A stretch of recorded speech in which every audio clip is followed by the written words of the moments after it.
Olá pessoal, bom dia, boa tarde, boa noite. Hoje eu queria falar com vocês sobre situações em que o trabalhador é surpreendido com a suspensão do benefício do seguro-desemprego. Já nessa experiência que eu tenho há mais de 15 anos, já vi situações em que o trabalhador chega, ou hoje em dia, né, porque ele pode dar entrada pelo aplicativo do celular, né? Quando é entrada o benefício, vem simplesmente uma crítica do sistema dizendo assim: trabalhador com renda, né, renda própria, né, relacionado a um CNPJ. Né? Então, e aí o benefício é suspenso quando situações como essa acontecem. Né? E por que isso acontece? Né? E como resolver uma situação como essa? Só resolve judicialmente ou administrativamente também tem a possibilidade de você resolver, né?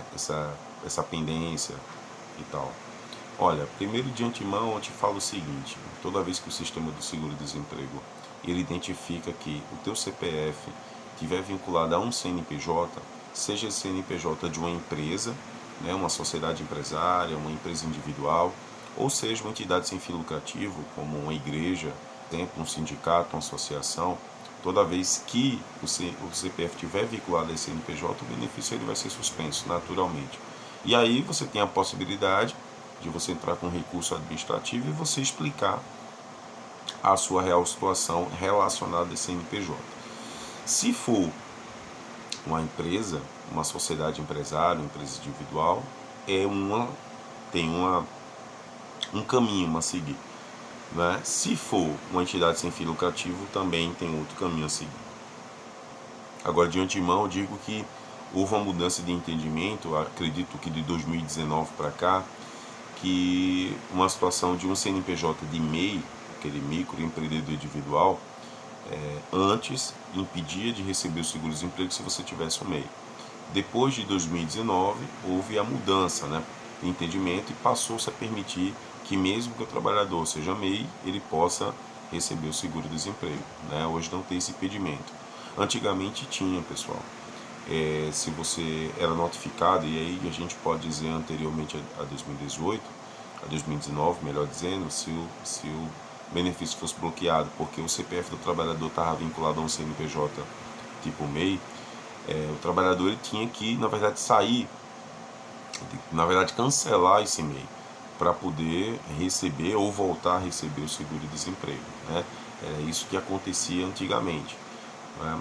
E muitas vezes aí, na época também tinha o critério que também a data da saída desse MEI, da baixa, né, do CNPJ relacionado a esse MEI, também era levada em consideração. Por exemplo, se essa data da baixa fosse anterior à data de dispensa do trabalhador, mesmo que ele saísse da condição de MEI, ele não receberia o benefício. Né? Só que depois de 2019, o Poder Executivo Federal mudou o entendimento, né? E mesmo que a pessoa tenha MEI, não é necessário ela cancelar sua inscrição como MEI, há a possibilidade sim dela receber o seguro-desemprego. Bom, fechado esse parênteses, a gente volta a analisar as outras situações. Se o trabalhador ele atualmente se encontra como sócio de uma empresa ou ele é um empresário individual, há um caminho a seguir. Né? No caso é importante observar o que? A primeira pergunta que tem que ser feita é: essa empresa ela está tendo movimentação financeira durante os últimos anos, nos últimos meses?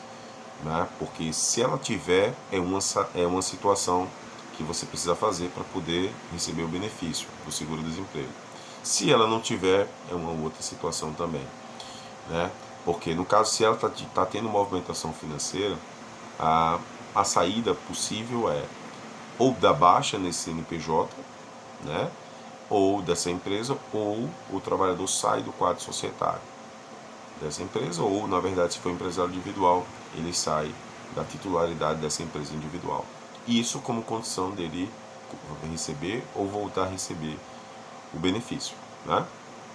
Agora, se essa empresa não está tendo movimentação financeira, né, há uma outra possibilidade, ou seja, existe um documento específico que se chama DCTF para as empresas em geral, em que a empresa, mesmo que ela não tenha movimentação financeira ou operacional, ela tem que informar o governo federal por meio da Receita Federal, explicando que de fato ela não está tendo movimentação financeira e que a partir disso aí ela vai apresentar ao Ministério do Trabalho, a unidade do Ministério do Trabalho, seja uma superintendência, uma gerência, uma agência, ela vai comparecer e vai apresentar essa DCTF, fazendo um recurso administrativo para comprovar que, apesar de ele estar como sócio, a empresa não está tendo movimentação financeira e não está tendo nenhuma lucratividade nessa condição atual dele.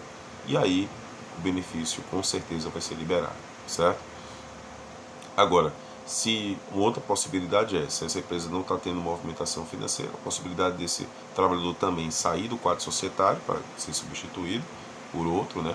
Ou possa ser dado baixa no CNPJ do mesmo jeito, certo? Então, há essas possibilidades.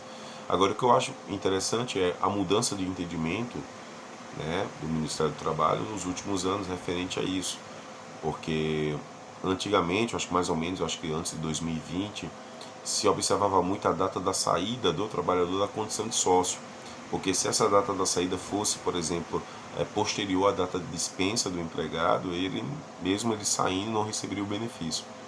Com o passar dos anos, acredito que de 2020 para cá, houve uma mudança